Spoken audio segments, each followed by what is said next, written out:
Hebreus capítulo 10, versículo 19, diz assim: tendo, pois, ousadia para entrar no santuário, pelo sangue de Jesus, pelo novo e vivo caminho que Ele nos consagrou pelo véu, isto é, pela sua carne.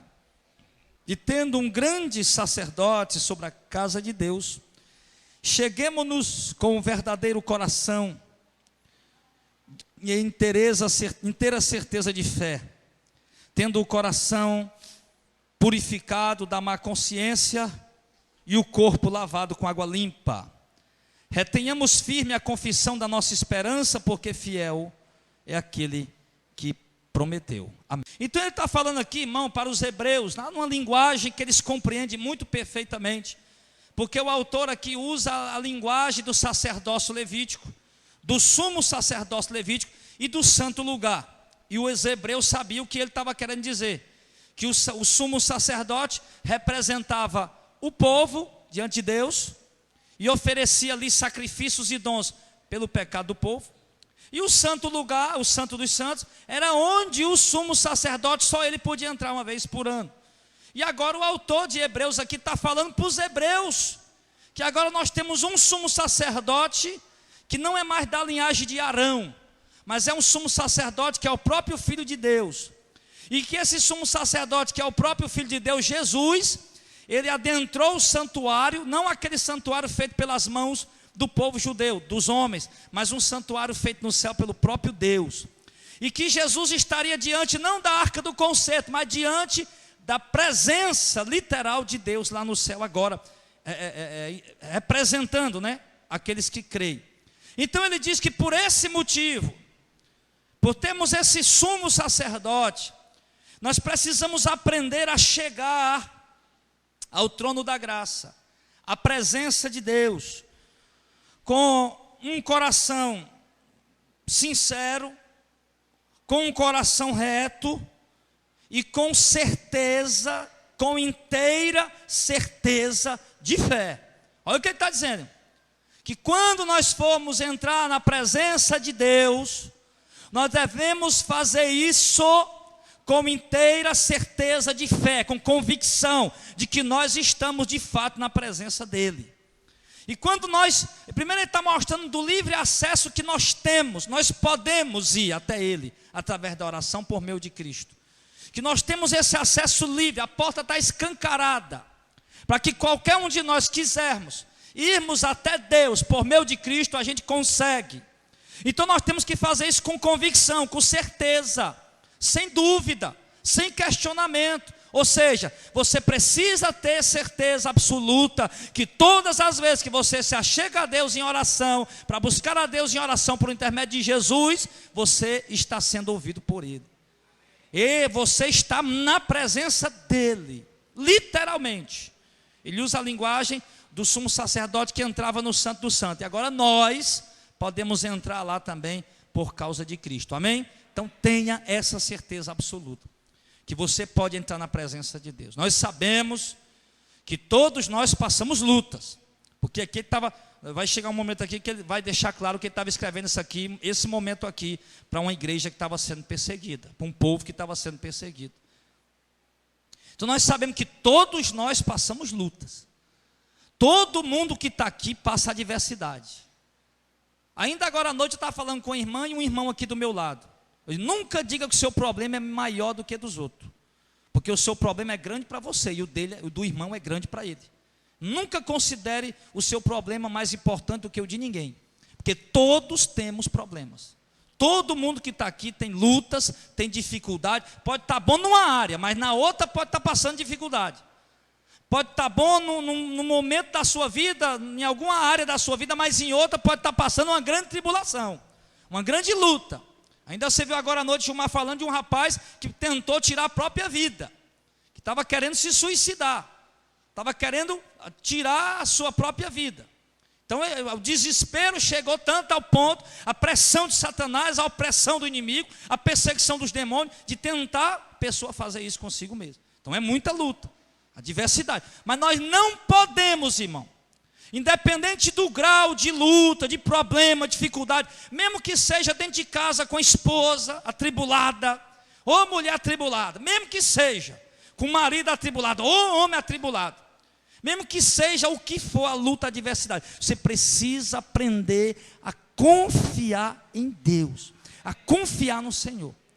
Não esmurecer por causa disso, mas ter convicção, ter certeza de que você pode ir a Ele, buscar consolo nele através da oração. Que você pode recorrer a Ele ali, de joelhos dobrados, clamando, gemendo, chorando aos pés do Senhor. E buscar o consolo dele. Algumas pessoas às vezes ligam para mim chorando. E eu ali procuro aconselhar o irmão da melhor forma possível. Mas sempre que eu termino, eu digo, irmão, agora essas lágrimas que você derramou no telefone, vá lá e derrame aos pés do Senhor. Lá é o lugar certo de você derramar essas lágrimas aos pés do Senhor. Ele diz que nós temos que aprender a ter confiança no Senhor. E infelizmente, irmão, muitas vezes existe uma falta muito grande de confiança em Deus. Se a gente tem dinheiro, a gente confia no dinheiro que tem. Se a gente tem um transporte, confia no transporte que tem. Se a gente tem uma casa, confia no abrigo que tem. Se a gente tem amigos, confia nos amigos que tem.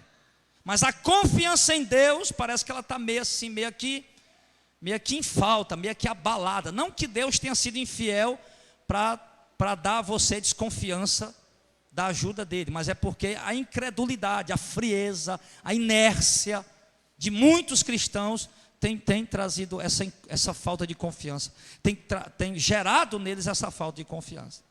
Nós temos que ter essa confiança, irmão, que você é uma mulher de Deus, você que é um homem de Deus, que você pode sim ter acesso livre à presença de Deus, ao trono de Deus, diante do próprio Deus. Você pode falar com Ele pessoalmente, diretamente. Nós não podemos deixar, irmão, que esses pastores de hoje que se intitulam sacerdote, que não tem um pastor é sacerdote, a igreja inteira é sacerdote. Pastor não é o sacerdote da igreja, ele é o que guia o rebanho. Mas o que eu vejo muito hoje em dia, né, desses megas pastores, é que eles tentam tornar as pessoas dependentes deles. Traga seu pedido de oração, traga para mim que eu vou levar para o monte. Como se você não pudesse levar a sua oração diante de Deus. Pois eu vou lhe dizer que do jeito que Deus ouve a oração do apóstolo Paulo, do mesmo jeito ele ouve a sua oração. Mas eles estão ensinando o povo que a depender deles, a ser dependente deles, a depositar confiança neles. Já percebeu isso? Os irmãos que estão com os olhos abertos, entendendo aí o movimento apóstolo, estão percebendo isso. A confiar neles, a ter esperança neles, na oração deles. E é por isso que muitas vezes esse pedidozinho de oração vem no envelope, né? Irmão, bote aqui sua oferta, faça seu pedido de oração, nós vamos levar para o monte. Aí o que é que acontece?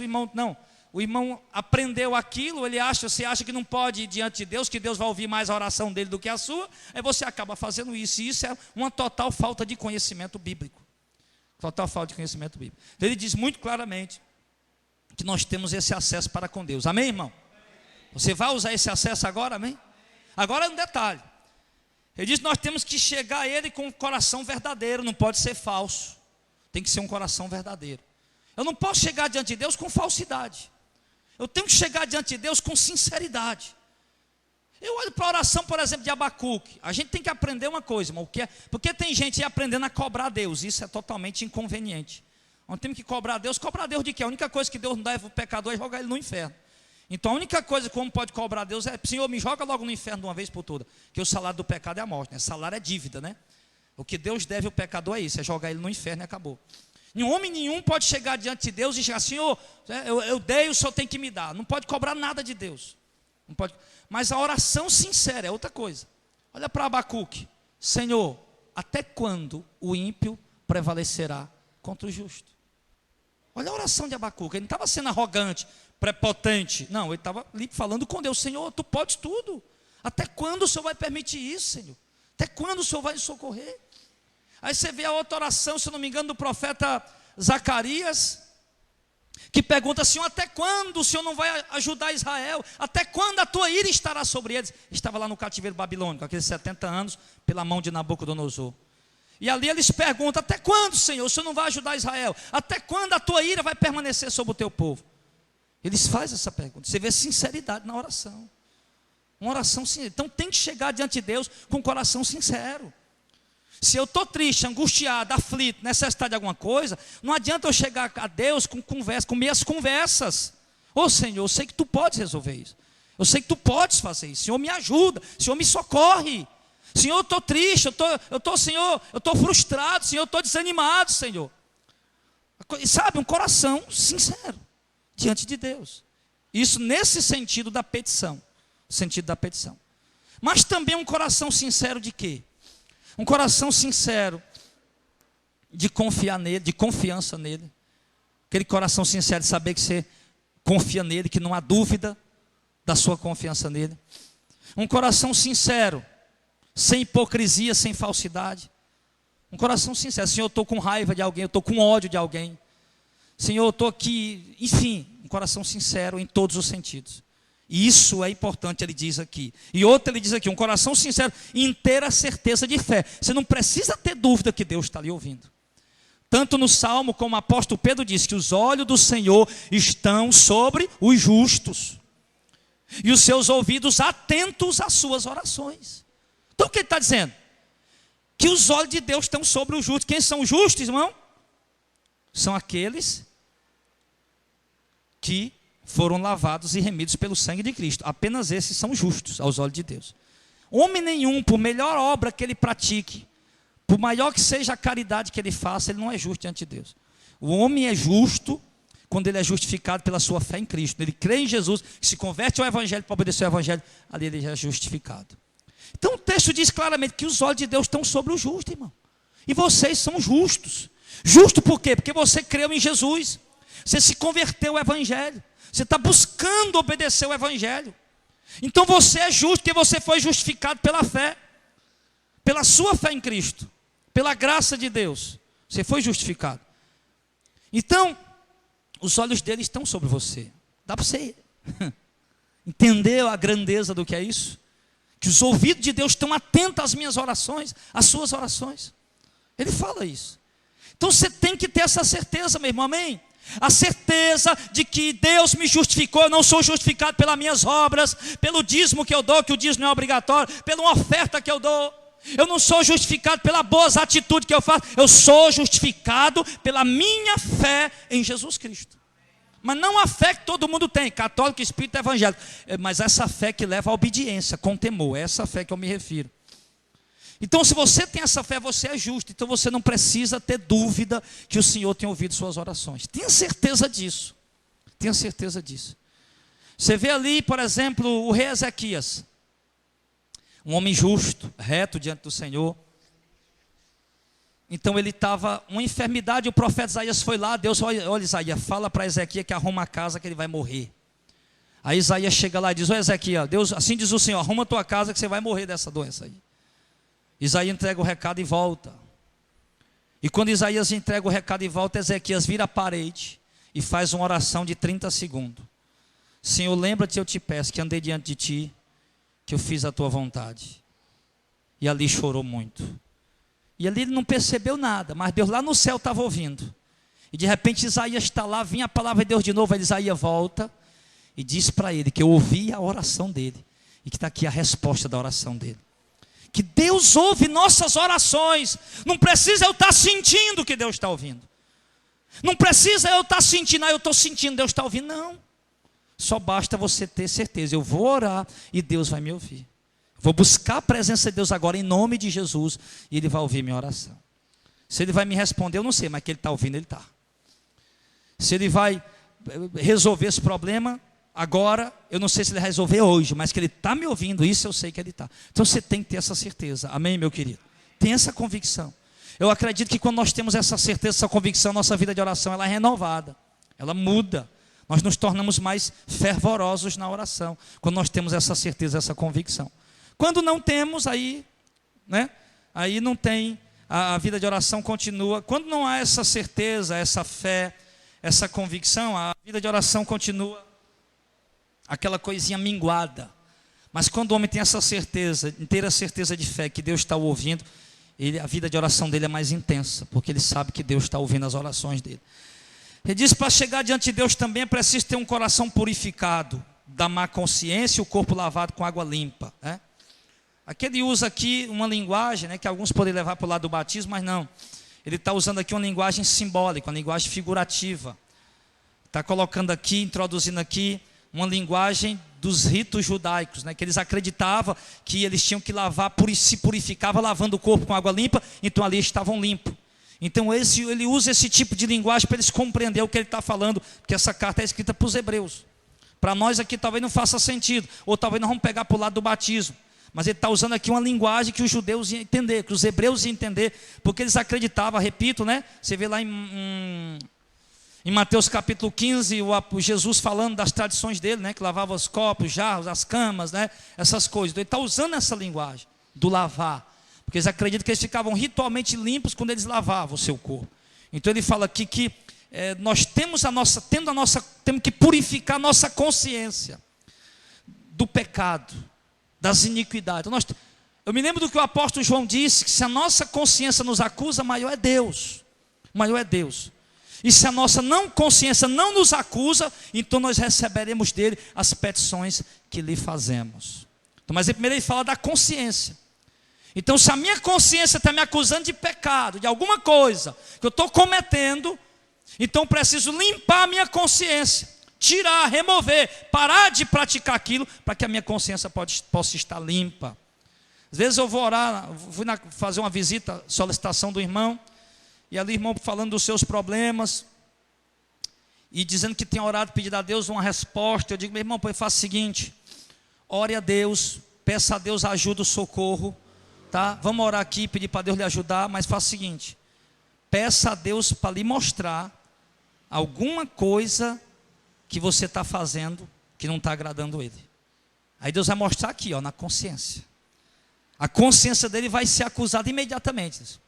Olha, você está fazendo isso que não me agrada. Ele vai saber, só ele vai saber. Porque a consciência de cada um avisa a cada um que tem a sua consciência individual, particular, pessoal. Então, primeiro ele diz, nós temos que limpar essa consciência, para que não sejamos acusados pela nossa própria consciência, porque João, na sua epístola, chega a dizer que isso chega a atrapalhar o recebimento das nossas petições. Se a minha consciência está maculada, está me acusando, e eu estou diante de Deus pedindo, clamando, suplicando, ele diz que eu não vou receber porque a minha consciência está me acusando, então Deus é maior do que a minha consciência. Mas se eu purifico a minha consciência, limpo ela, e tenho certeza que, embora sou um homem falho, imperfeito, mas na minha consciência eu tenho convicção de que estou procurando servir a Deus com todo o meu coração, então a minha consciência está limpa, a minha consciência está tranquila. Mesmo você continua imperfeito, você continua um homem falho, imperfeito, comete deslizes, infelizmente, que todo mundo comete, mas você tem a consciência limpa de que você está lutando todo dia, combatendo todo dia, esmurrando o seu próprio corpo todo dia, para reduzi-lo a nada, para que você possa fazer sempre a vontade de Deus e não a sua. Então, se nós andamos dessa maneira, nossa consciência vai ficando limpa. Mas se a consciência do homem está acusando ele de alguma coisa, então precisa ser purificada, para que você possa chegar diante do Senhor. E assim a nossa consciência estando limpa, obviamente, o nosso corpo também vai estar limpo. Vai estar limpo diante do Senhor. Então, olha isso aí, meu irmão. Olha, alguma coisa que você está praticando, fazendo, falando, olhando, ouvindo, gastando tempo nisso, que não está agradando a Deus, isso está sujando a sua consciência. Então limpa a sua consciência como? Parando de fazer, de olhar, de ouvir, de praticar, de falar. Aí você vai limpar a sua consciência para que você possa estar limpo diante do Senhor. E ali ele continua dizendo: retenhamos firme, verso 23, a confissão da nossa esperança, porque fiel é aquele que prometeu. Qual era a confissão da nossa esperança? Paulo diz: estejam preparados para dar testemunho, para explicar às pessoas a respeito da esperança que vocês têm. Qual é a confissão da nossa esperança? É que crendo em Jesus Cristo, pela misericórdia de Deus, alcançaremos a vida eterna. Qual é a confissão da nossa esperança? É que crendo em Jesus Cristo, pela graça e a misericórdia de Deus, nós temos uma herança viva, concreta, palpável, como qualquer outra coisa, guardada no céu para nós. Isso é a confissão da nossa esperança. Então nós temos que reter isso com firmeza. Reter a confissão dessa esperança com firmeza. Por quê? Porque quem prometeu é fiel. E quem prometeu quem foi? Foi Deus. Por intermédio de quem? De Jesus, do Filho. Foi Deus quem prometeu por intermédio do Filho. Então, meu irmão, passe o que passar, aconteça o que acontecer, essa esperança tem que ser retida com firmeza, porque aquele que prometeu é fiel e não falhará. É como disse o profeta Balaão, embora depois foi morto pelas mãos dos israelitas, tentou amaldiçoar o povo de Deus, não conseguiu, porque Deus não permitiu, mas ensinou Balaque a armar cilada, manda as moabitas, que os judeus vão deitar com ela, eles pecam aí, você vai e prejudica eles. Ele ensinou a armar cilada. Depois, quando os judeus chegou a hora dele, os judeus pegaram e mataram ele ao fio da espada. O Balaão, o profeta. Mas Balaão, o profeta, quando tentou amaldiçoar o povo de Deus, o que é que ele disse? Lá em Números capítulo 23, né? Que Deus não é homem para que minta, nem filho de homem para que se arrependa. Porventura diria ele e não faria, ou falaria e não cumpriria? Eis que eu recebi ordem para abençoar e não posso amaldiçoar. Balaão disse isso, porque Deus havia prometido àquele povo: eu vos tirei da terra do Egito, da caçavidão, e levarei vocês para uma terra que manda leite e mel. Deus tinha prometido, ninguém podia barrar o caminho daquele povo meu do deserto. Então, e essa esperança tem que estar em nós, igreja, amém? Deus é fiel e prometeu que essa esperança existe, ela está viva no céu. Jesus está vivo no céu agora, Deus o Pai está vivo, contemplando tudo, irmão. Deus é um Deus vivo, um Deus que contempla, que vive como qualquer coisa que você conhece por aí. Como qualquer ser que está vivo nessa terra, Deus está vivo e contemplando tudo. Então esse Deus vive e fiel, que é eterno e sempre eterno, que não teve começo de dia nem fim de dia, esse Deus, Ele fez a promessa, e nós temos que guardar ela com firmeza. Por isso que Paulo diz, olha, em 2 Tessalonicenses 4, quando fala do arrebatamento, né? 2 Tessalonicenses 4? 2 capítulo 2, 1 Tessalonicenses capítulo 4, do verso 15 ao 17. Aí por isso que em outro momento Paulo diz, nós que ficarmos vivos para a vinda do Senhor, não vamos subir primeiro do que os que morreram, não. Nós vamos subir todo mundo igual, ele explica isso. Mas o que é isso? Ele tinha certeza que ia estar vivo para a vinda do Senhor. Mas quando chegou a hora de Paulo ser decapitado, mesmo ele tinha certeza que ia estar vivo para a vinda do Senhor, e quando chegou a hora dele, estava preso em Roma, e ir para a mão do carrasco para ser decapitado, naquele momento Paulo não duvidou da promessa de Deus. Paulo pode ter dito, eu vou morrer, eu sei que eu vou morrer, foi sentenciado, mas a promessa de Deus permanece porque Ele é fiel. Eu não vou poder estar vivo para presenciar o arrebatamento, mas eu vou morrer, porém vou ressuscitar para subir junto com a igreja que vai subir. Paulo tinha essa certeza. Então ele morreu nessa convicção, retendo essa esperança. E às vezes, irmão, parece, não, que muitos de nós não temos mais essa esperança, que a gente acaba se desesperando da vida, se desesperando do mundo, acaba se desesperando, querendo jogar tudo para o alto. Por que eu vou me desesperar e jogar tudo para o alto? Se Deus me fez uma promessa tremenda, eu tenho mais é que guardar essa promessa e permanecer esperando. Porque o Deus que prometeu é fiel para cumprir. Alice, você confia em mim? Se eu dissesse aqui com toda seriedade, você conhece a nossa idoneidade um pouco, e dissesse, Auricélio, lá embaixo de uma árvore, lá no quintal da minha casa, lá não tem quintal não, no quintal da minha casa, lá embaixo, eu botei R$1 milhão lá, pode pegar que é seu. Verdade, pastor? Verdade, falando sério, palavra de servo de Deus. Meu irmão, ele saía correndo, e eu não ia, e não fosse era de doido, né? R$1 milhão, ele ia correndo. Por quê? Porque ele confia, ele disse que confia, e ia, e chegava lá, ele ia achar aquele R$1 milhão. Se nós somos capazes de depositar tamanha confiança num homem, será que não somos capazes de depositar uma confiança ainda maior em Deus? Se o pastor Jardel, um pecador falho, chegasse para Auricélio, com toda a confiança que ele tem, me dissesse que tinha isso, ele ia lá pegar, porque confiava. Quanto mais o Deus que é santo, que deixou registrado nas escrituras, mesmo essa Bíblia aqui, não é um conto de caronchinha, não é um conto da Rapunzel, do Chapeuzinho Vermelho, é as escrituras, é a palavra de Deus, meu irmão. Está escrito nesse livro que há uma cidade celestial, toda feita de pedra preciosa, guardada para nós. Está escrito nesse livro que Deus vai nos dar um corpo glorificado, meu irmão, que não morre, não envelhece, não cansa, não adoece. Está escrito nesse livro que nós vamos viver e reinar com Cristo pelos séculos dos séculos, para todo sempre. Que a morte não terá poder mais sobre nós. Está escrito nesse livro que nós vamos ver o rosto de Deus, o rosto de Cristo. Nós vamos andar em ruas de ouro. E eu vou duvidar por quê? O apóstolo Paulo diz: esperança que se vê não é esperança, mas aquilo que se espera sem ver, isso sim precisa de fé para esperar. E quantos aqui tem essa fé, digam amém. Será que você tem mesmo, meu irmão? Será que não é só o calor da emoção da pregação? Não. Porque eu não estou pregando aqui para emocionar, eu estou pregando para que fé venha nascer no seu coração. Eu não estou pregando para despertar em você emoção, estou pregando para despertar em você fé. Fé, ela é muito maior do que emoção. Olha o que é emoção. Eu estou triste hoje eu não vou para o culto não. Eu estou triste hoje, eu não vou orar hoje não. E não vai mesmo. E a fé é o quê? Estou tão triste hoje, mas eu vou sim para o culto. Estou tão triste e desanimado hoje, mas eu vou sim orar. A fé, ela vai. A fé não se importa com as emoções. A fé, o homem que tem fé, a mulher que tem fé, ele despreza todas as emoções que ele está sentindo. Ele ultrapassa isso, ele está lá na presença de Deus. Independente de qualquer emoção que ele esteja sentindo. A fé supera isso. Então, amados, nós precisamos reter com firmeza a confissão dessa esperança, amém? Porque fiel é aquele que nos prometeu.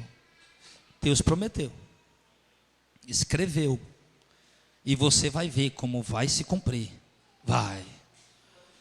Você vai ver daqui 100 anos, se você for fiel a Deus, onde é que você vai estar? Olha aí onde é que... Vou fazer um projeto de vida, vou fazer um projeto de vida daqui 20 anos, não, vou fazer um projeto de vida para daqui 100 anos. 100 anos, meu projeto de vida. Projeto de vida dos homens é o quê? Não, daqui 50 anos, daqui 10 anos eu quero ter uma mansão na beira da praia, uma fazenda, muito gado, uma chácara na serra. Não, eu vou fazer um projeto daqui 100 anos. Eu vou ser fiel a Deus, porque o projeto terreno, eu vou juntar na poupança, papapá, trabalhar, vender isso, para poder... Não, e o projeto para 100 anos é o seguinte: vou ser fiel a Deus, obedecer a palavra do Senhor, andar na presença dEle, buscar Ele em oração, renunciar ao que Ele mandar, obedecer à vontade dEle, e daqui 100 anos eu vou estar morando com Ele, lá no céu. É isso. É isso. Um projeto daqui, agora esse projeto aí você pode cumprir ele, pode se cumprir. O da mansão e do como é que não é aquele carro lá que botou Paria Marrufite? O Bugatti lá, né? O Bugatti Verona aí. O Bugatti Verona pode até ser que você não compre. Mas esse projeto aí daqui 100 anos você pode ter ele realizado sim. Vai bastar a sua fé e a sua obediência a Deus, em nome de Jesus, irmão. Então o que está faltando hoje na igreja, irmão, é reter essa esperança. Está faltando isso hoje. Porque quando nós retemos essa esperança com firmeza, no meio de qualquer tribulação, Ele nos consola, ela nos conforta, nos ajuda a atravessar toda a tempestade da vida, toda dificuldade. Vai vir as tempestades dentro do barco, você vai estar igual Jesus, enquanto os outros estão atribulados, jogando água fora, vai morrer. Jesus está lá deitado, dormindo, por quê? Confiança, fé. É assim que nós vamos andar. Mas precisamos despertar essa fé. Então você tem que pedir a Deus: Senhor, a minha esperança morreu. Eu não tenho mais a esperança viva de que eu vou entrar nas mansões eternas, mas Senhor, coloca de novo, eu quero ter isso no meu coração. Senhor, eu quero até imaginar, sonhar com isso, eu quero ter isso na minha vida, sim. Essa minha esperança, que por mais luta que eu passo aqui, não, daqui a pouco vai passar. Sabe, irmão, às vezes quando eu estou passando uma luta muito grande, não, daqui a pouco, eu tenho 40 anos, daqui no máximo 60 anos, tudo isso aqui passa aí, e os 60 anos passa ligeiro, aí aquilo me consola. E isso não parece conversa de doido, porque eu estou explicando aqui o sentido dessa esperança. Então coloque isso no teu coração também. Não, vai de 60 anos, pode, demora não, passa rápido. E pronto, eu tenho certeza que eu não chego aos 100 anos, se Jesus não vier. Um irmão um dia mandou: pastor, tomara que o senhor viva 200 anos. Eu digo: Deus me livre na hora dessa, irmão, você é louco. O que é que eu quero fazer aqui na terra com 200 anos? Pelo amor de Deus, irmão, tem misericórdia de mim, hein? Então, amado, é isso. Então ele diz no verso 24: consideremo-nos uns aos outros, para nos estimularmos ao amor e às boas obras. Então ele dá um conselho aqui, nessa questão dessa convivência, dessa fé de buscar Deus, do livre acesso do Santo, dessa esperança viva dentro de nós, de que nós vamos herdar essa herança gloriosa. Então vamos estimular uns aos outros, considerar uns aos outros, para nos estimular ao amor e a boas obras. Então, já que nós vamos todos herdar a mesma herança, nós vamos todos para o mesmo lugar, lá não vai ter ninguém maior do que ninguém, não vai ter ninguém mais rico do que ninguém, mais importante do que ninguém, diferente aqui do mundo, né? Que tem uma meia dúzia de camaradas que quer ser melhor do que os outros, mais importante que os outros. E já que lá nós tudinho aqui vamos para o mesmo lugar, então vamos nos considerar uns aos outros. Vamos ter consideração uns pelos outros, irmão. Do jeito que você tem consideração pelo irmão que chega aí num carrão para o culto, tem consideração por ele. Mesma consideração que você tem por ele, tenha também por aquele irmão que chega na igreja também de bicicleta ou a pé para o culto.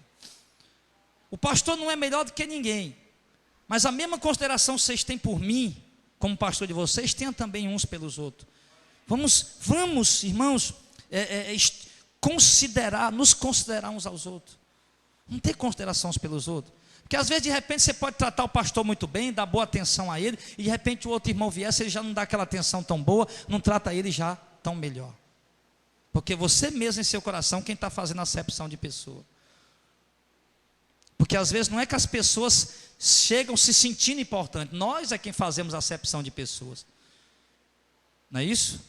Nosso próprio coração é quem julga. Não, esse irmão aqui, ele é um irmão ele não tem nenhum cargo na igreja, naquele ali é um presbítero, aquele ali eu vou tratar ele melhor. Nós mesmo é quem fazemos a acepção no coração. E não pode ser assim. Então vamos considerar uns aos outros. E fazendo isso, considerando uns aos outros, nós vamos estar estimulando uns aos outros ao amor e à prática das boas obras. Por quê? Porque todo mundo vai se sentir amado. Todo mundo vai se sentir considerado. Então, no momento que eu me sinto amado e considerado, eu também aprendo a amar e a considerar os outros e a praticar boas obras. Mas quando eu me sinto mal amado e mal considerado, então também me torno uma pessoa também meio que espinhosa, meio que ranziza, meio que afastada das outras. Então, quando nós consideramos aos outros, nós estamos nos estimulando uns aos outros a praticar boas obras, a viver o amor. Amém, pessoal? No verso 25 ele diz, outro conselho que ele fala aqui para a igreja, você vai percebendo que ele está falando aqui para um povo que está sendo perseguido, está passando luta, não deixando a nossa congregação, como é o costume de alguns, antes admoestando-nos uns aos outros, e tanto mais quanto vedes que vai se aproximando aquele dia. Essa pregação aqui dá uma pregação temática, ou textual. Temática, você pode pegar esse versículo aqui, os pregadores, você pode virar três mensagens. Aliás, numa pregação com três pontos a ser observados. Não deixar a nossa congregação, como é o costume de alguns. Segundo ponto, devemos admoestar uns aos outros a permanecer na congregação. E o terceiro ponto, porque o dia está chegando perto. Então você pode desenvolver uma pregação disso aí, Auricélio. Os irmãos desenvolver uma pregação nesse versículo aí, abordando esses 3 pontos, né? O primeiro ponto que você pode falar é: não podemos deixar a nossa congregação. Então ele está falando aqui, irmão, para um povo que está sendo perseguido. Porque nesse período aqui, a perseguição lá em Jerusalém, ela estava violenta. E não só em Jerusalém, mas a perseguição já tinha se espalhado do Império Romano. O Império Romano inteiro, a igreja estava sendo perseguida. Estava começando já. Porque a perseguição no Império Romano, ela começou lá pelo ano 64. Mas, quando mataram o apóstolo Paulo e o apóstolo Pedro logo em seguida, um ano ou 2 depois, eu não sei bem. Mas a perseguição já começou no ano 30 já. Quando mataram ali Estevão, e a igreja já começou a ser perseguida ali dentro de Jerusalém. Não no Império Romano inteiro, porque Jerusalém fazia parte, estava dominado pelo Império Romano, como a Itália e outros países também. Estavam dominados pelo Império Romano. Então, quando a gente vê as viagens missionárias de Paulo, né, a Ásia também fazia parte, né, Paulo ele não evangelizou o mundo inteiro, ele evangelizou todo o Império Romano. Só que a evangelização de Paulo, as pessoas que estudam sabem disso, que Paulo era um estrategista, ele gostava de procurar, claro, evangelizava em todo lugar, mas a estratégia de Paulo principal era cidades populosas, onde tinha um grande fluxo comercial, cidades portuárias, né? Por quê? Porque ali ele sabia que o evangelho, pregando naquelas cidades, né, de muito fluxo, vinha muita gente de outro lugar para comprar, para trazer mercadoria para vender, então ele sabia que ali era um centro, onde dali pregando o evangelho ali, o evangelho podia se espalhar para outras nações, Era um estrategista mesmo, certo? Então aqui é perseguição. E aí Paulo está dizendo, o autor aqui de Hebreus está dizendo, não deixando a nossa congregação. Como é que eu creio que Jesus ouve minhas orações? Como é que eu vou buscar a purificação do meu coração, a inteira certeza de fé, essa esperança gloriosa guardada no meu coração da volta de Cristo, e considerar os irmãos, estimular uns aos outros no amor, se eu deixar de congregar? Então ele diz, não deixe a sua congregação. Agora vale ressaltar que Paulo se refere à congregação dos santos, porque naquele tempo já havia muitas heresias surgindo, né?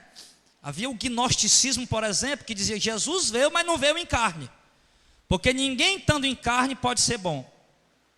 A carne é 100% mal, o espírito é 100% bom. Então Jesus não veio em carne, ele veio em espírito. Ele é um espírito, porque não tinha como ele ser bom daquele jeito, estando em carne. Então o gnosticismo surgiu nessa linha de raciocínio. Então já tinha muitas heresias ali, estavam criando-se grupos, obviamente. Congregações, tinha a congregação do judaísmo, lógico. A congregação é um ajuntamento de pessoas, né? Então Paulo aqui está escrevendo para o povo fiel a Deus. E Paulo está dizendo, não deixe a sua congregação. Mas que congregação? A congregação de quê? Do povo de Deus, dos santos. Congregação da igreja de Deus. Não é a congregação qualquer, mas a congregação do reino, congregação da igreja de Cristo. Então ele dá esse conselho para nós, não podemos deixar de congregar. Não podemos, de montar algum, irmãos. Tem muita gente, não, o irmão Júnior falou esse dia para mim, não, tem uns desigrejados. Não existe esse negócio de desigrejado, irmão. Nós temos que congregar. Nós fazemos parte de um corpo, meu irmão. Se nós paramos de congregar, a gente esfria, a gente desanima. Você não deixa de crer em Deus, mas você esfria na sua fé. Pessoa que deixa, eu não conheço uma pessoa que deixou de congregar, que continuou sendo o mesmo fervoroso do jeito que era. Uma pessoa, quando ela deixa de congregar, ela esfria na sua fé em Deus, ele esfria na leitura bíblica, ele esfria na vida de oração, ele esfria em tudo. É terrível. Agora, claro, é importante saber o lugar onde está congregando.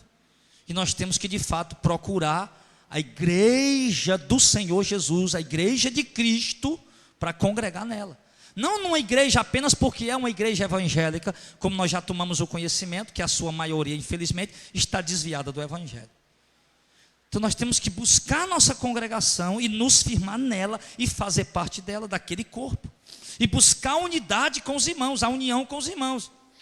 Porque ele disse, Paulo está dizendo aqui que isso estava se tornando costume de alguns. Você viu aí no verso 25?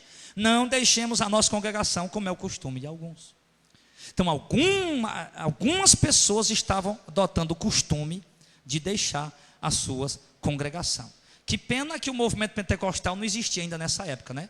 Porque senão eles botavam ali um forró, um pandeiro, um zabumba, e os irmãos ficavam lá dançando, pulando, aí conseguia trazer o povo de volta, porque o povo gosta disso, né?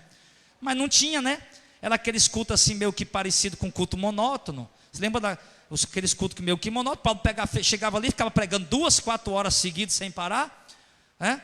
Aí não, coisa monótona, alguns acabavam dormindo e outra coisa mais, aí alguns acabaram ali deixando de congregar. Inclusive teve um irmãozinho que dormiu, que até caiu da janela, né? O Eutico lá, em Atos, lá em Atos dos Apóstolos. Esse aí ficou registrado que caiu da janela, mas tinha outros que dormiam também dentro, escorado nas cadeiras, né? Então, irmãos, olha, entenda bem. Ele está dizendo, nós não podemos deixar de congregar. Entenda, para que a chama da esperança possa manter-se acesa em nós. Para que eu possa ser um cooperador do reino de Deus, alguém que estimula a igreja ao amor, à prática das boas obras, eu tenho que estar envolvido com a igreja congregando. Eu não vou conseguir isso lá na minha casa, sem congregar. Eu vou conseguir isso no momento que eu entro na igreja, que eu me envolvo com a igreja, que eu me aproximo dos irmãos e passo a congregar. Aí eu vou conseguir isso. Então não podemos deixar de congregar. Isso era o costume de algumas pessoas e não pode ter esse costume. É um alerta da palavra de Deus. Não, a chama vai se apagar no coração, vai esfriar. É terrível deixar de congregar, não é bom. Agora, infelizmente, eu tenho recebido mensagem de pessoas de várias partes do Brasil, que estão ali, meu Deus, pastor, dizendo para mim, pastor, já procurei igreja aqui que pregue o reino, não consigo encontrar. E alguns irmãos já, estou na igreja aqui, pastor, mas já mudei para uma, já mudei para outra, estou aqui, não aqui por enquanto, mas só misericórdia. Só estou aqui mesmo porque, enfim, eu Eu não quero ficar em casa, mas eu estou aqui, mas não, olha, é heresia demais. E outros já nem aguentaram mais, já saíram mesmo, não quero mais nem saber. E o conselho que eu dou é que ele convide família, amigos, para poder fazer cultos em casa, para eles congregarem junto. Até que eles encontrem lá uma igreja que pregue o reino de Deus, para que eles possam congregar. Porque afinal de contas, é melhor se reunir em casa com um grupo de amigos e pessoas dentro da verdade, do que ir para uma igreja que está pregando heresia. Isso sem dúvida alguma. Mas o certo é que não podemos deixar de congregar. Amém, amados? Então não deixe de congregar. Cada momento que nós nos congregar, não é apenas ter. Tem irmão que foi batizado, né? E pronto, nunca mais pisou na igreja. Vem de mês em mês no culto. Não congrega, não. Você não congrega. Congrega é quando a gente está presente. Isso aqui é uma congregação hoje. Pronto. Aí quarta-feira, quando vier de novo, está ali a congregação. A congregação é quando a gente se reúne, se ajunta. Então é essa a congregação. Então ele diz, não podemos deixar de congregar. Ele está dizendo, não deixe de se reunir com a igreja. Não deixe de estar junto com a igreja nas suas reuniões, nos seus cultos. É isso que ele está falando. Que está se tornando costume de alguns, ele entendeu que isso era prejudicial, e ele dá um alerta aqui dizendo, pelo contrário, né? Antes, devemos admoestar uns aos outros. Então não vamos parar de congregar não, irmão, pelo contrário, vamos admoestar uns aos outros. Vamos estar lá, irmão, vamos admoestar o irmão. Irmão, volta a congregar. Irmão, levanta a cabeça. Irmão, retoma a caminhada. Você é homem de Deus, você é mulher de Deus. Você pode ser uma peça importante no ministério para ajudar a alcançar muitas vidas. Você pode ser uma ferramenta importante para ganhar almas. Então temos que admoestar uns aos outros. Admoestar, irmão, não deixe de congregar. Você pode esfriar. Irmão, não deixe de congregar, volte para a congregação. Você vai morrer espiritualmente. Enfim, temos que admoestar uns aos outros, amém? Você conhece alguém que não está congregando? Então admoesta ele. Admoesta ele a congregar. Não uma vez por mês, mas o máximo possível que puder estar congregando. E isso vai ser importante demais para a nossa vida. E ele diz, admoestar uns aos outros, tanto mais quanto vedes que vai se aproximando aquele dia. Então, quanto mais eu vejo que aquele dia que ele se refere, qual é? O dia da vinda de Cristo, né? O dia do Senhor. Quanto mais eu vejo que o dia do Senhor está chegando perto, mais nós temos que exortarmos uns aos outros. Quanto mais nós vermos que o dia de Cristo está chegando perto, mais nós temos que avisar os irmãos. Então vai lá, irmão, faz isso. Não deixa isso só para o grupo de missões, só para o pastor, só para os obreiros, não, faça você também. Encontre alguém que não está congregando e advirta ele, olha, o dia de Cristo está chegando, volte a congregar. Ele diz, quanto mais vê que vai se aproximando naquele dia. Mas o problema é vocês querer fazer isso. Esse é o grande problema. Porque a maioria dos crentes hoje não querem mais fazer. Não querem advertir ninguém, não querem admoestar ninguém, não querem chamar ninguém, não querem fazer isso. E nós temos que fazer. Ele está dando esse conselho. Admoestar-nos uns aos outros, quanto mais nós vemos que aquele dia vai ficando perto. Isso vai ser também bom para nosso crescimento espiritual, no momento que nós fazemos isso. Verso 26. E vai se aproximando aquele dia, né? Porque se pecarmos voluntariamente, depois de termos recebido o conhecimento da verdade, já não resta mais sacrifício pelos pecados. Cristo já morreu. Mas uma certa expectação horrível de juízo e ardor de fogo que há de devorar os adversários. Ou seja, se pecarmos voluntariamente. Lembra que João diz no capítulo 1? Filhinho, não diga que pequeis, mas se por acaso, se porventura pecarmos, temos um advogado para nos defender. Mas aqui ele fala o seguinte, irmãos, se alguém pecar voluntariamente, rapaz, eu vou programar aqui um pecado aqui, programar um pecado, vou traçar o meu projeto aqui, eu sei a hora que vai dar certo isso, é essa hora aqui, tal, pronto, eu programo bem direitinho, eu já sei a hora que dá certo. Por exemplo, você programar o pecado, pecar involuntariamente, de repente você ligou a televisão lá, do nada aparece lá uma mulher de biquíni, de peça íntima, você toma logo aquele susto, meu Deus, e E ali de repente no momento você olha aquilo ali, aí o pecado começa a lhe atrair ali, você olha e você pecou. Você fica preso ali, não consegue mudar o canal, e você pecou. Mas daqui a pouco você, não, tá, sai, tirou. Ali foi um pecado involuntário. Surgiu no momento. E aí você ficou preso ali e acabou pecando. Você de imediatamente, logo depois que pecou, não, sai, tira daqui, vai embora. Outra coisa é você dizer, não, a minha esposa não vai estar em casa, ou então eu moro sozinho, eu vou alugar um filme pornô, lá na locadora, ninguém me conhece. Eu pego um filme pornô, levo para casa e lá eu vou assistir. E aí vai, programa isso, vai, pega, traz, assiste, depois vai e devolve. Esse foi o pecado voluntário. Ele se programou, ele se organizou para fazer, entendeu agora, amém? Ele diz, nós pecamos voluntariamente. Não resta mais sacrifício pelos pecados, mas uma certa expectação horrível de juízo e ardor de fogo que há de devorar os adversários.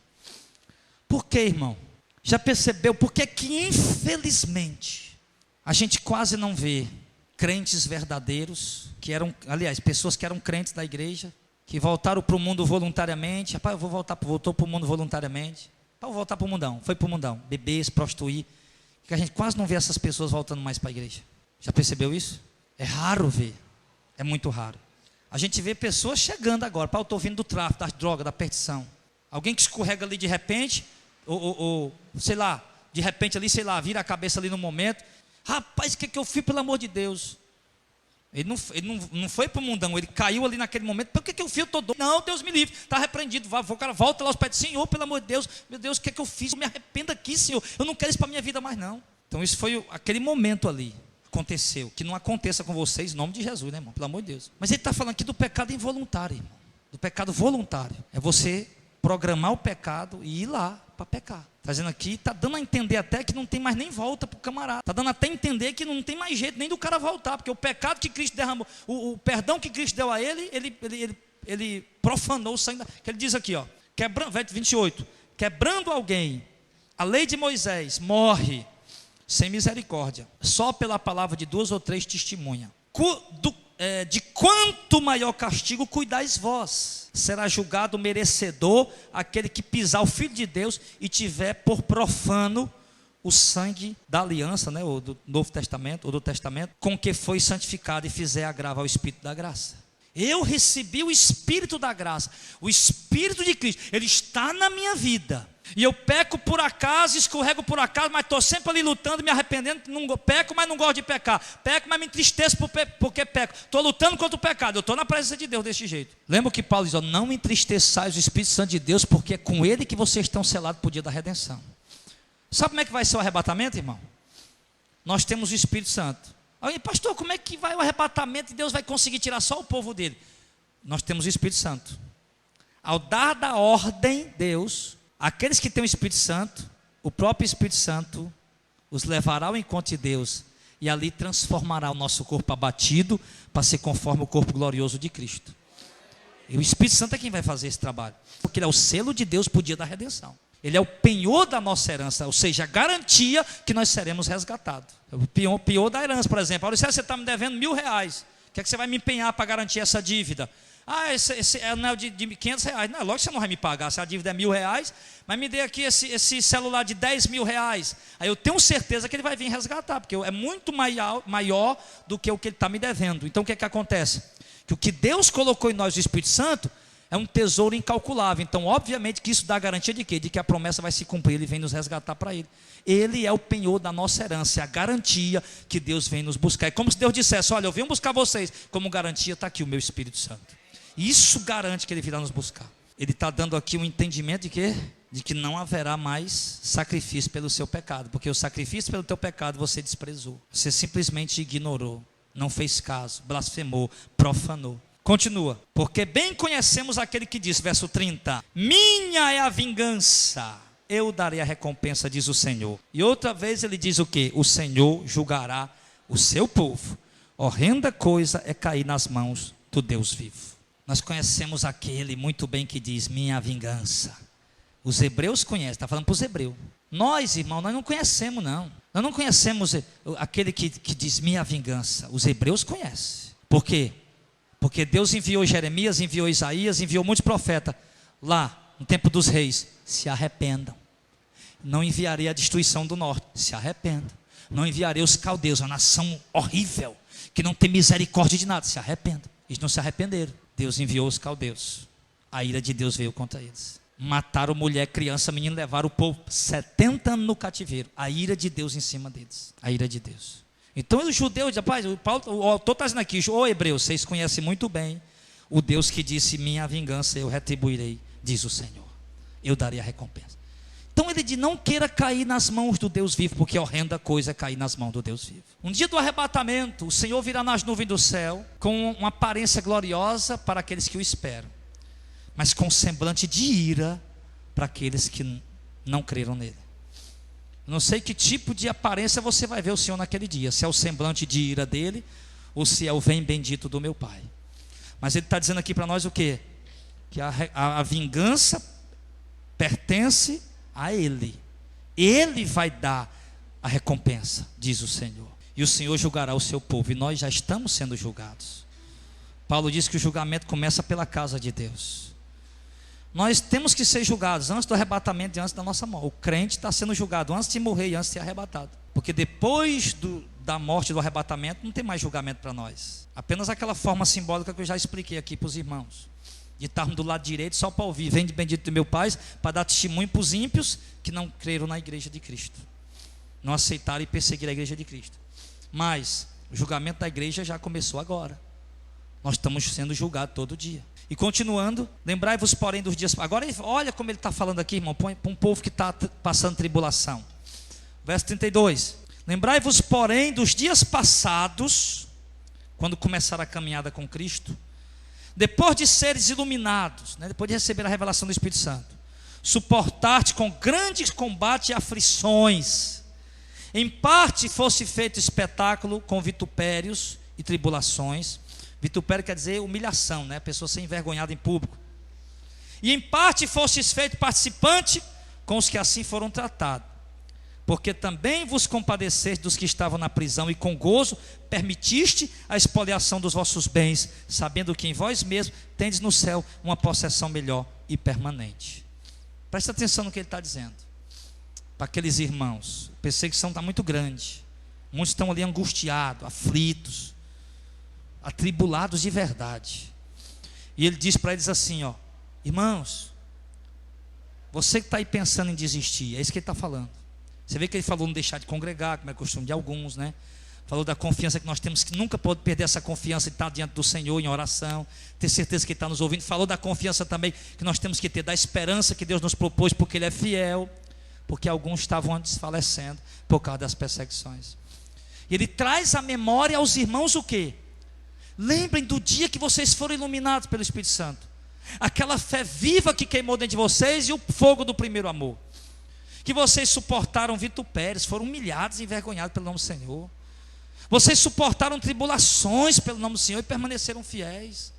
Vocês sofreram, foram presos e se compadeceram dos irmãos que estavam presos, como se vocês estivessem presos com eles por causa do Evangelho. Vocês aceitaram com alegria a expoliação dos bens de vocês, ou seja, as autoridades judaicas e romanas, no que vocês fugiram para não morrer, pegaram os bens de vocês e confiscaram e expoliaram entre eles, dividiram entre eles. E vocês não se importaram em ter perdido tudo, em ter perdido bens materiais, em ter perdido as riquezas materiais que vocês tinham, e serem perseguidos. Vocês não se importaram, lembra não dessa fé que vocês tinham?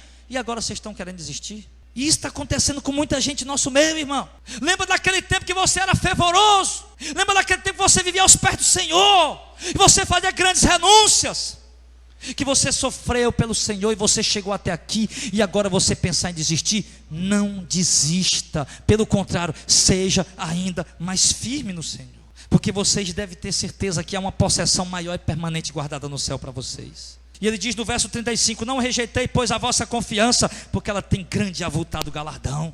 Ou seja, está tudo desmoronando em minha vida. Eu já tive que fugir, tive que perder os meus bens, foi expoliado os meus bens, fui vituperado, fui envergonhado, fui humilhado, mas a minha confiança, eu não abro mão de confiar no Senhor. Me lembro daquela profecia lá em Isaías, quando ele fala de Jesus: meu rosto eu fiz ele como um seixo duro, aqueles que batiam na minha face, e não escondi o meu rosto daqueles que cuspiam e arrancavam minha barba. Ele está falando de Jesus. Por que Jesus foi como um cordeiro mudo ao matador? Porque ele tinha essa confiança. Ele tinha confiança, ele sabia, eu vou ter um grande e avultado galardão. Por que Jesus suportou aquelas bofetadas, cuspida, arrancando a barba dele, pendurando ele nu naquela cruz? Por que ele suportou? Porque ele sabia que tinha um grande e avultado galardão. Por isso ele suportou o vitupério e a vergonha. Então suporta também. Suporte também, meu irmão. Pastor, porque lá em casa minha mulher, ela parece estar endemoniada. Suporta essa mulher endemoniada, meu irmão. Aguenta essa. Pastor, meu marido parece que tem que sai um dia com um demônio, volta com 7, pior do que o que ele foi. Vai, aguenta esse homem, meu irmão, pelo amor de Deus. Mas não desista da presença de Deus.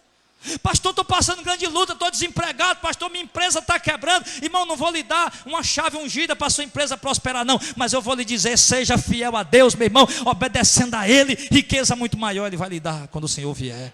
Seja fiel, Senhor. Porque desde que eu comecei a vir para Jesus, as coisas pioraram.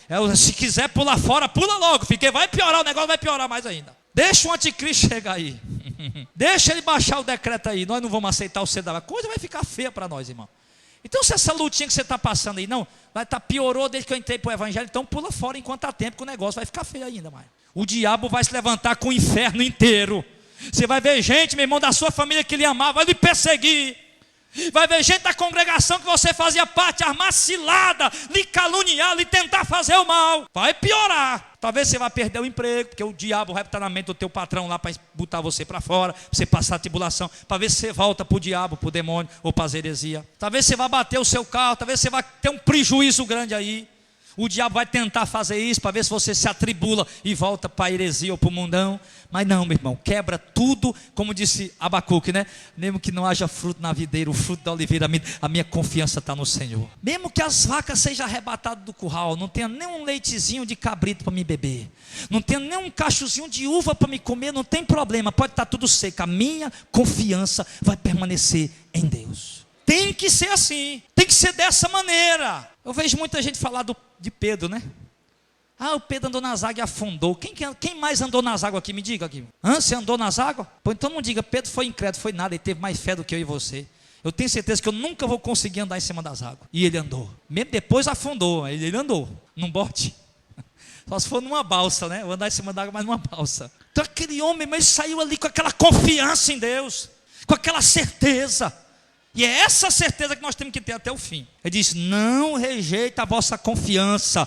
Confiança está se apagando, irmão. Faz essa confiança voltar. Pede ela, Senhor, eu perdi a confiança em ti, traz de volta. Não é pecado, tem que ter sinceridade para Deus. Eu falei no começo, Senhor, eu estou perdendo a fé em ti, Senhor. Senhor, minha confiança em ti não é mais como era antes. Eu não consigo mais confiar em ti. Eu acho que o Senhor não vai agir, não vai fazer, Senhor. Isso é seta do diabo. Eu quero voltar a confiar em ti como eu confiava antes. E até mais, me dá essa confiança. Pede a Deus. Busca a Deus. Mas não podemos, irmão, diz, não rejeita essa confiança, que ela tem um grande e avultado galardão. Olha para os heróis da fé, olha se esses homens não tiveram confiança. Olha lá para eles. Mortos ao fio da espada, cerrados pelo meio, presos, torturados. Não aceitaram o seu resgate porque esperavam a superior ressurreição. Andando pelos desertos, pelos montes, pelas covas e pelas cavernas da terra, desamparados, aflitos e maltratados, homens dos quais o mundo não era digno, e morreram todos eles sem alcançar a promessa, mas morreram na fé. Abraão morreu, tinha só um filho.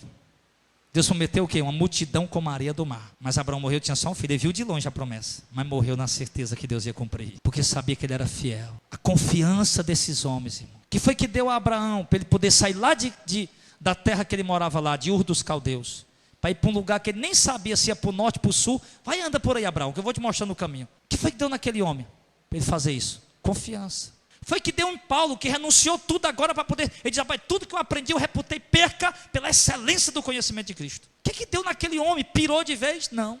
Confiança. O que deu naqueles irmãos, irmão, morrendo na arena do Coliseu, que ele tinha só que dizer, não, eu nego Jesus, acabou-se. Jesus não é o Messias, não, eu nego. Ele tinha só que dizer isso. Mas não, Jesus é o Messias. O que foi que deu nesse para morrer na arena do Coliseu? Confiança. Nós temos que ter essa confiança. As Escrituras dizem em Efésios que Cristo, pelo gozo que estava proposto, ele sabia muito bem disso, ele suportou a cruz, não fazendo falta da ignominia e da afronta e da humilhação. Pelo gozo que está proposto para nós, igreja, vamos suportar tudo. Mesmo que hoje, como disse Paulo, nós pareçamos como lixo do mundo, a escória de todos, como condenados à morte. Mas sabemos quem temos crido e que Ele é poderoso para guardar o nosso tesouro até aquele dia. Aí ele diz aqui, no verso 36, nós vamos já concluir, falta só três versículos. Verso 36, porque necessitar de paciência, para que depois de haver desfeito a vontade de Deus, possais alcançar a promessa. Olha aí que coisa bonita. Você precisa de paciência para quê? Depois de ter feito a vontade de Deus, possa alcançar a promessa. Não, vou alcançar a primeira promessa para depois fazer a vontade de Deus? Não. Eu vou ter que fazer a vontade de Deus agora, na tribulação, nas percas, nas renúncias, para depois eu receber a promessa. E isso é que é a minha fé e a minha confiança. Então, primeiro eu faço a vontade de Deus, e no meio da vontade de Deus eu vou sofrer, como os apóstolos sofreram, a igreja sofreu, e nesse sofrimento eu permaneço na fé, aí então depois eu recebo o cumprimento da promessa. Porque ele diz que nossa leve e momentânea tribulação produz para nós um peso eterno de glória. Ou seja, toda tribulação que nós vamos passar aqui, ela é leve e momentânea, quando se compara com a glória que Deus vai dar para nós. E isso nós só vamos saber explicar naquele dia, somente naquele dia. E ele diz no verso 37, tentando animar os irmãos, porque ainda um pouquinho de tempo, e o que há de vir virá e não tardará. Ele está tentando animar aqueles irmãos que estão abatidos, meio que desanimados. Afinal de contas, o arrebatamento já vem sendo pregado há muitos anos, e nada de arrebatamento, nada de volta de Cristo. Mas ele diz o que um pouquinho agora, só mais um pouco de tempo, porque ao que há de vir, virá e não tardará. Todavia, se tardar, deveremos esperar até que se cumpra o tempo de Deus. Mas, verso 38, ele diz, o justo viverá da fé. Ou seja, continuar crendo na promessa que Deus fez, mesmo sem tocar e ver. E se ele recuar, a minha alma não tem prazer nele. Se nós somos justos, nós temos que viver pela fé. E fé é o que? Certeza daquilo que se espera, convicção daquilo que não se vê, e permanecer fiel a Deus, espera no cumprimento da promessa. Permanecer fiel na fé, sem recuar, porque se recuar, Deus perde o prazer na sua vida. Deus vai tendo mais prazer na vida do homem e da mulher de Deus, quanto mais luta ele passa, tribulação ele passa, mais ele permanece na presença de Deus. Mas aqueles que vão recuando, o que é que ele diz? Que Deus perde o prazer na vida deles. É muito melhor ficar ali com pouquinha gente, mas permanecendo na fé, e esperar, se Deus quiser dar o crescimento, amém, né? Mas ficar na fé, para depois receber a herança. Então ele diz no verso 39, quem somos nós? Nós, porém, não somos daqueles que se retiram, que voltam atrás, que desistem, mas somos daqueles que creem para a conservação da alma. Amém, amados? Então nós somos esse. Você é desses também? Nós não somos dos que desistem, nós somos dos que permanecem. Então permaneça na fé, permaneça na presença de Deus, permaneça na vontade de Deus, na obediência a Deus. Permaneça, faça isso. E a palavra de Deus, eu não, mas a palavra de Deus nos garante que Ele nos dará uma recompensa que nada nesse mundo pode se comparar.